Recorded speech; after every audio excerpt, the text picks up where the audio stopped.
Thank you very much for inviting me to talk about Cornelia Fabri today that marks the 150th anniversary of her birth. It's a great pleasure to remember this woman, the first woman graduated in mathematics from the University of Pisa, and who, moreover, is a fellow citizen of mine. I retain a very clear memory of Mrs. Cornelia Fabri, my pupil at the University of Pisa around 1880, the first and perhaps the best among the many women students that I would then teach in Turin and Rome. These were the words with which Vito Volterra, Mr. Italian Science, opened his recollection of Cornelia. She was born the 9th of September 1869 into one of the city's most cultured and established families. Her grandfather, Santi, had studied calculus, mechanics and hydraulic at the University of Bologna, and then he graduated at the School of Engineers in Rome and devoted himself to teaching mathematics in his native city. He was a friend of many men of letters and scientists from both Italy and Rome. Married to Cornelia Manzoni, a celebrated pianist, they had two sons, Cosimo and Ruggero, Cornelia's father, who also filled important posts in town and provincial government, and who was a university admired for his vast culture, outstanding scientific gifts, and great administrative ability. So we can say that Cornelia inherited from her father and grandfather the passion for science. Cornelia's education was far from traditional. Instead of enrolling her in the Scuola Normale, the school that trained the young women as school teachers, her father, aware of her aptitude for the studies of scientific disciplines, opted for a path generally reserved for boys. He enrolled her at the city's technical institute. Here, the young girl was the only one in a school attended only by males. She went on to attend the Faculty of Physical, Mathematical and Natural Sciences at the University of Pisa, where the first woman, she graduated on 30 June 1891. It was a very truly brilliant graduation session in which we also find the name of Federico Enriquez. At this point, it is necessary to remember that it was only in 1874 that in Italy new rules had been approved for which women could enroll in the university. Italy at that time was in line with other European nations. In France, while Paris will open its doors to women in 1867, Lyon, 4 years earlier, was the first university to admit women. In England, women were able to obtain a degree from 1878 at the University of London, while Oxford and Cambridge, despite the presence of prestigious women's colleges, which however provided a certificate and not a degree, opened to women in 1920 the first, in 1948 the second. Zurich was the first German-speaking university to admit female students in 1876-7, while in Germany it was not until 1878 that women were accepted into universities. In 1902, in the official bulletin of the Italian Ministry of Public Education was published the list of the first 224 women graduated in the Kingdom of Italy. Among these, 72 achieved a degree in science or medicine. The history of Italian women of science after unity is often a story of difficulty and efforts, of extraordinary skills carried out by these beautiful minds who were real protagonists of Italian science. A fundamental element was certainly to find a favorable attitude in their family, a father, a husband, or a brother who supported them.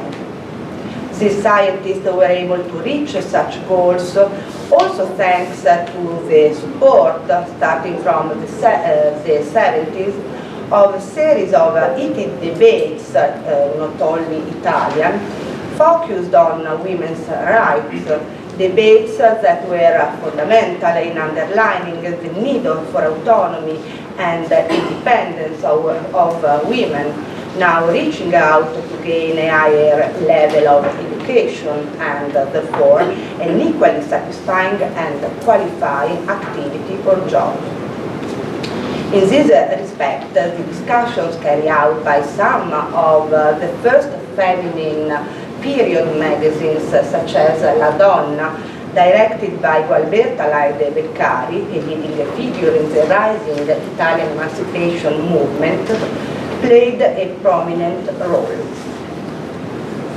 These aims have been achieved also thanks to a favorable attitude by some societies, intellectual circles, universities and academies. The Italian Society for the Progress of Sciences, SIPS, the Mathematical Club of Palermo, the Physical Club of Rome, and the Italian Physical Society, since their foundation admitted women among their members. This feeling was not widely shared, indeed strongly opposed by others, such as Paolo Mantegazza or Gino Loria, who placed strong reservation about women's intellectual capacities, actual physical and physiological limits. Among those who had no reservation to welcome female students, and luckily there were, it is enough to mention the mathematicians Volterra and Giuseppe Peano, the physicist Pietro Blaserna and also Mario Corbino, the naturalist Giovanni Battista Grassi, the Nobel Prize for Medicine Camillo Golgi, the anatomist Giuseppe Levi, teachers who encouraged and supported their students following their successes and sponsoring their careers. 224 female graduates in about a quarter of a century, compared to a number of graduates who ranged between 2,000 and 3,000 each year. These numbers refer to a situation of generalized and rooted backwardness, not only economic, able, however, to leave room, as in the case of Cornelia, for an exception of sure interest. In Italy, women access to higher education coincided with the success of the so-called science for all, a phenomenon, economic, political and cultural, that was important in Italy as in other European countries. In the 3 decades that followed the unity, through a varied production of popular books and journals, publishers and scientists involved non-expert audiences in a new, formidable educational process. The phenomenon also involved the women of the small and middle class who were entering the public sphere in those decades of the first difficult and geographically limited Italian industrial development. The challenge of women in universities thus began in a climate of great expectation and confidence in the sciences. Thanks to this set of stimuli, the women in Italy had the courage to enter that totally new world, at the cost of being every day accompanied by their mother to class, as Cornelia Fabri did. In the case of Cornelia, the main architect of her success was definitely her father Ruggero. A scholar of physico-mathematical science, Ruggero's enduring passion was electrical science and all its possible applications. As well as writing a number of papers on the subject, it appears he performed experimental tests in a laboratory that he had set up at home. One that was also frequented by his daughter Cornelia. His relationship, the relationship of Ruggero with Vito Volterra began precisely around 1889, the period in which the great mathematician was supervising the study of Cornelia. The Archivio Volterra preserves some 30 letters from Ruggero Fabri. The main subject of the letters is his daughter Cornelia, her progress, particularly in writing her degree thesis. It is this correspondence that unveils the key role of Fabri, the teacher, in the study curriculum of his daughter. An ever-present figure, he became a mediator for his young girl, waving around her a web of relationships and contacts with important scientific and academic figures. Fabri's letters to Volterra evidence the fact that Ruggero, also with his wife, spent long periods in Pisa, in the house at Via della Faggiola, to be with his family certainly, but also and above all to follow more closely the progress of the daughter, on whom he had pinned his hopes of carrying on the family tradition of scientific studies.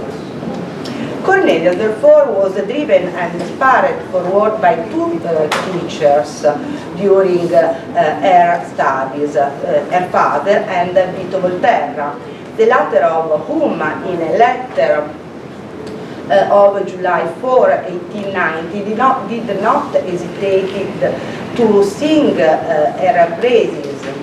He was writing, in fact, to Ruggero. I must tell you that she has inverted the roles, because it is not she who should be grateful to me, but all of the professors who should be grateful to your clever daughter for studying with so much diligence and such great progress as to achieve these really splendid results. I myself, most particularly, have reason to be grateful to the young lady for having chosen the subject of my studies and for succeeding to generalize with considerable confidence the result obtained.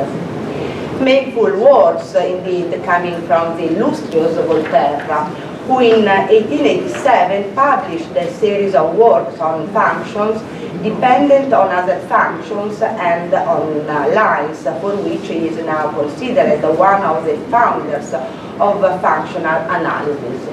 He turned his attention to such issues in 1883. In her works and research, Cornelia, whose talent initially emerged in the field of mathematical analysis, was able to extend Volterra's results using highly complex formulas and demonstrations, whose resolution by the author throw light upon her complete command of analytical tools, as well as possessing a rare expertise in calculus.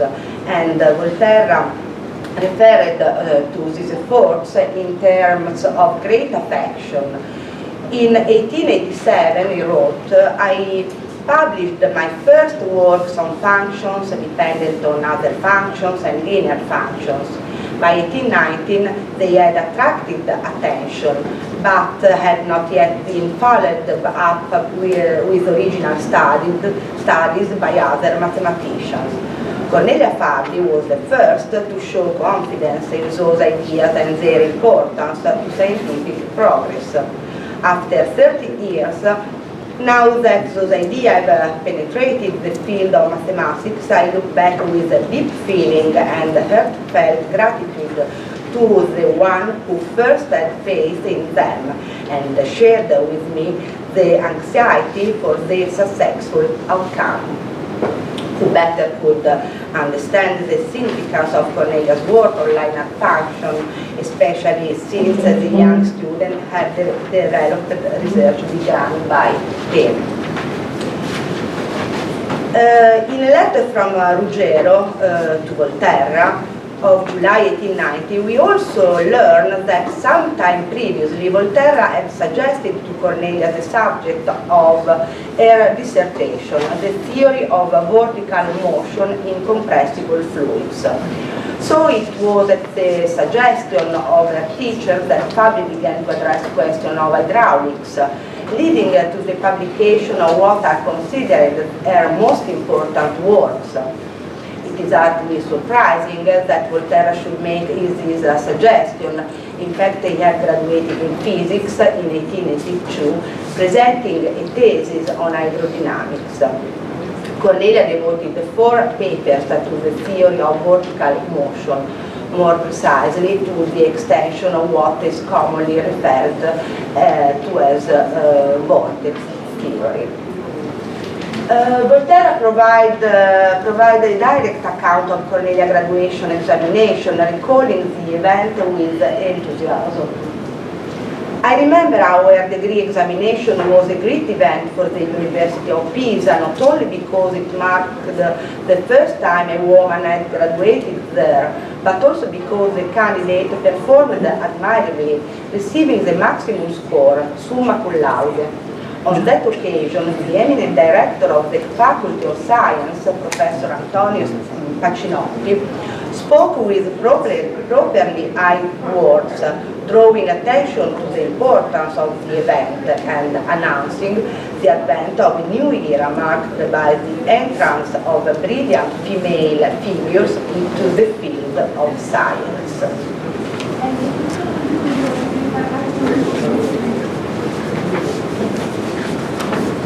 We have other 2 works of Cornelia that concern with subjects that can be defined as more local, in that they are linked to the realities of our city. They are to contribution to applied science.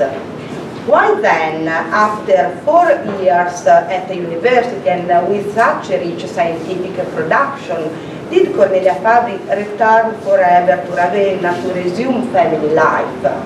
It is my belief that there was an impediment that prevented Cornelia from pursuing the academic career so brilliantly began. The version of the Coiv authorized biographer tends to split Cornelia's life into 2 distinct periods. The first was taken up by her studies in sciences, and the second, more emphasized by the biographer, was characterized by an extreme, almost maniacal spirituality, and so her fully absorbed in charitable works and prayer. This portrait is largely misleading, since it stresses personality traits that became predominant only from a certain time on, during from her father's death, which led into a new phase of her life. In 1902, her mother Lucrezia died, and from that time on, Cornelia assumed the role of angel to her father and to sister. Her father died in 1904, and the death of Ruggero was a devastating blow. Thus, perhaps the choice to abandon her university career sprang from the awareness of having to attend other matters linked to the needs of her family. This decision, taken rationally and consciously, therefore depended on specific real circumstances.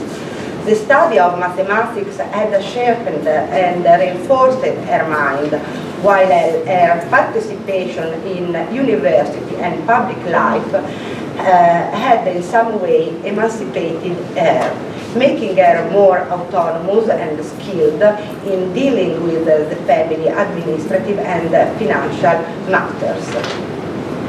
The return to Ravenna, a provincial city far removed from important scientific center and a cultural backwater, served to intensify Fabri's isolation.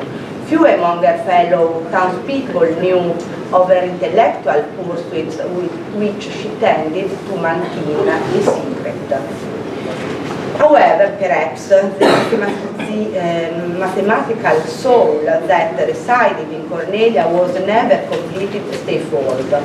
In December 1914, a few months before her death, when speaking to her confessor of her wish to become a nun, she expressed herself by adopting a metaphor lifted from the language of mathematics. I'm sorry, you should conclude. Yeah, I conclude with the quotation. My heart has always been suspended between two equal and opposing forces which balance each other and keep me in perfect blindness as to what my future will be. Thank you. Just one very urgent question. It's very urgent because I must first of all thank Miriam for her contribution, very interesting, and I will be happy to read it again when it will be ready for publication, but also specify that we must be particularly grateful to her because Adele and I found that today was the 150th anniversary of the birth of Cornelia Fabri, just a month ago, and we asked Miriam to present this presentation on very short notice, and she was ready to do it, and it was very extremely interesting. So thank you again. Thank you.